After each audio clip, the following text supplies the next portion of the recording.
en este caso de Fray Vázquez, que estaba con una orden de captura y que, como todos sabemos, ha estado bastante tiempo escondido.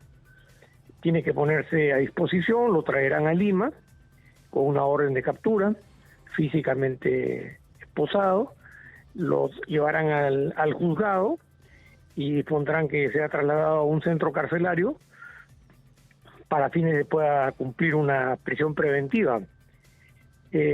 Por otro lado, tendrá que brindar una declaración respecto a las imputaciones que se le han planteado.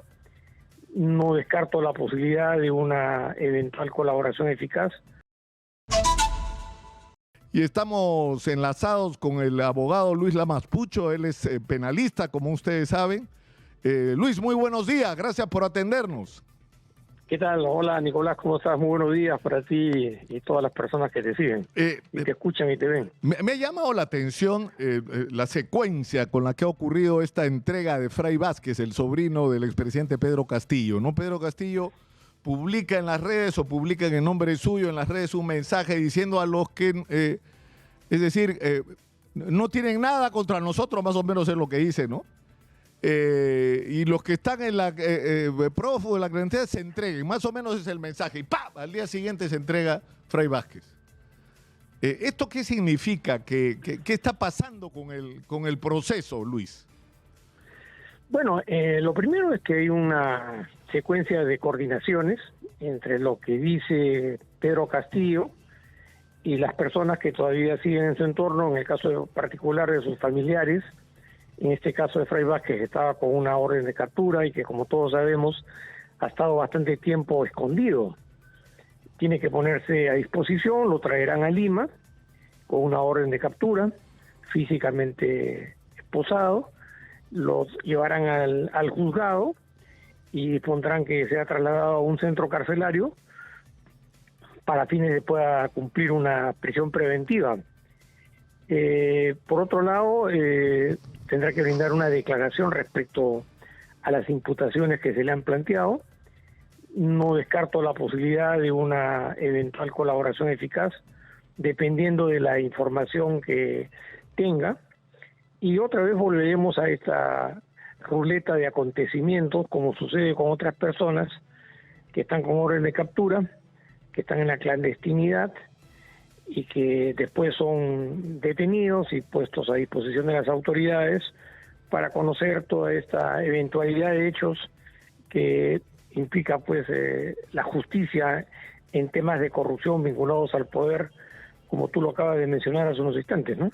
Claro, ahora, el tema es el siguiente, ¿no? Porque yo creo que en determinado momento es innegable que en este tema de la persecución judicial a Castillo, no lo estoy diciendo en el sentido peyorativo, sino en el correcto sentido de la palabra, hubo en un momento un sesgo político. Es decir, por ejemplo, hay colaboradores que pretendían que por el solo hecho de haber involucrado a Castillo y dado evidencias de rutas que podían llevar a su participación en actos de corrupción se iban a librar de todo lo demás. No es cierto, es decir, que de lo que se trataba no era de descubrir las redes de corrupción, sino simplemente de bajarse a Castillo. Entonces, si tú ayudabas a bajarse a Castillo, entonces ya habías dado tu cuota y podías quedarte tranquilo, pero no deberían estar tranquilos, ¿no? Por lo que se entiende, por lo que está diciendo Fray Vázquez. Fray Vázquez está diciendo, hay colaboradores que están diciendo y no están diciendo nada. ¿No es cierto? Hay cosas que no se están diciendo. ¿Ah? Por supuesto, por supuesto. Lo que pasa es que el concepto de colaboración es un término que involucra toda una serie de gestiones manipuladas dentro del contexto de justicia, pero la colaboración requiere una verificación de la información, una constatación de la información y además una homologación de la información para que quien pretende ser colaborador sea legalmente declarado como colaborador. Mientras eso no sucede, simple y llanamente es un dicho. Pero por otro lado, la perversión, o mejor dicho, la colaboración es un mecanismo procesal que se ha pervertido en los últimos tiempos, sobre todo a partir de los casos de Odebrecht y el caso del Club de la Construcción. Se modificó la ley de colaboración para incorporar a las empresas y esto se convirtió en una herramienta política por un lado para lograr la impunidad de gente poderosa, gente económicamente vinculada a la política, y por otro lado también se convirtió en una herramienta de persecución política.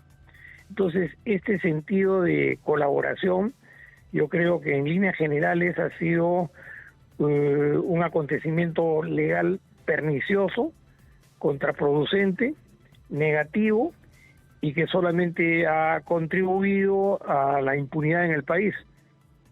Claro, pero la pregunta es cierto, eso es una mirada, Luis, pero la otra es, si no hubiera sido por la información aportada en la colaboración de la gente de Odebrecht, de los miembros del Club de la Construcción, no hubiéramos sabido qué era lo que teníamos al frente. Y lo que se nos ha puesto al frente es tremendo. E insisto, no lo hubiéramos sabido si ellos no confesaban, si no se declaraban culpables y contaban sus fechorías, ¿no? En parte es cierto, pero en parte también no es cierto. Porque la colaboración eficaz, cuando fue ideada, incorporada al país, era un mecanismo altamente selectivo para casos muy especiales, en los que evidentemente esa información implicaba un golpe al corazón de la organización. Pero eso no ha sucedido de esa manera, porque las autoridades que investigan se recostaron sobre la colaboración eficaz cuando su labor era investigar, acopiar, obtener indicios y obtener pruebas. Y eso no lo pudieron hacer porque, en lo que respecta a Odebrecht, la mayoría de los involucrados extranjeros salieron del país con la anuencia de las autoridades. Entonces hubo de por medio todo un círculo vicioso entre la colaboración, la exención, cómo salían del país, cómo les permitieron transferir sus activos a las empresas involucradas en corrupción, cómo no pudieron embargarles, y en última instancia cómo se monopolizó esta información, que en términos valorativos, al final de cuentas, si fue o no fue beneficioso, en alguna medida la colaboración en general implicó obtener información, porque para eso fue diseñada. Pero en líneas generales yo creo que se ha generado una sensación de manipulación y de impunidad. ¿Por qué? Porque dejó de ser un mecanismo para obtener información y se convirtió en una herramienta política. Por ejemplo, en el caso de Graña, digamos, ¿no? Graña era el gran socio, o sea, tú no puedes hablar de Odebrecht sin hablar de Graña y Montero. O sea, han hecho casi todo juntos, ¿no es cierto? Por todos lados. Por supuesto. Desde ¿no? El gasoducto, el proyecto de la Interoceánica, todo. Están por todos lados. O sea, han estado días presos, con prisión preventiva, se pusieron la mano en la frente, salieron, no tú, pero salieron muchos a decir hablar de los excesos de la prisión preventiva. Se acogieron a una colaboración eficaz y listo, se acabó. Para su casa y se acabó el problema. O sea, en Brasil han sido más severos, ¿no? En Brasil han ido presos, aunque sea 2 años, ¿no? O en unas condenas que una parte la pagas preso, otra parte en detención domiciliaria, otra parte con restricciones y un grillete, pero han recibido algún castigo, ¿no? Acá es un castigo relativo, monetario, ¿no? Un castigo relativo porque, en principio, una prisión preventiva que después se suspendió, se levantó, salieron en libertad. Las empresas no fueron objeto de ningún tipo de acción de carácter legal. En muchos casos sus activos fueron transferidos, se le cambió el nombre a las empresas para que puedan continuar participando en todos los procesos de licitación. El panorama inmobiliario de sus propiedades realmente no lo conozco, pero presumo o intuyo que debe haber continuado más o menos bajo los mismos esquemas. Pero lo importante, y retomando lo que tú señalabas hace unos instantes respecto al futuro del país, el mensaje que se le da a la ciudadanía es que el problema más importante del país no es solamente la corrupción, sino la impunidad. Corrupción hay en todas partes. El problema es la impunidad. El problema es cómo se manipula la impunidad para hacer creer que hay justicia, cuando en realidad lo que se está utilizando es la ley, la Constitución, los organismos del Estado, para justamente orientar todos estos esfuerzos, hacerles creer a los ciudadanos que hay justicia, hacerles creer que hay persecución, que se está deteniendo, pero en el fondo hay toda una estratificación de la corrupción, en el sentido de que pero tú crees en que alguna ya, medida que ya hay han que asumir incorporado, responsabilidades, claro, pero el tiempo lo olvida, ¿no? que ya se ha incorporado el mecanismo de que en un esquema de corrupción, un político, un empresario corrupto dice, ya, se comete el acto de corrupción, si los atrapan, te acoges a la colaboración eficaz y sigues para adelante. Les das lo que necesiten, lo indispensable que necesiten y para adelante. Te vas para tu casa y sigues haciendo tus negocios.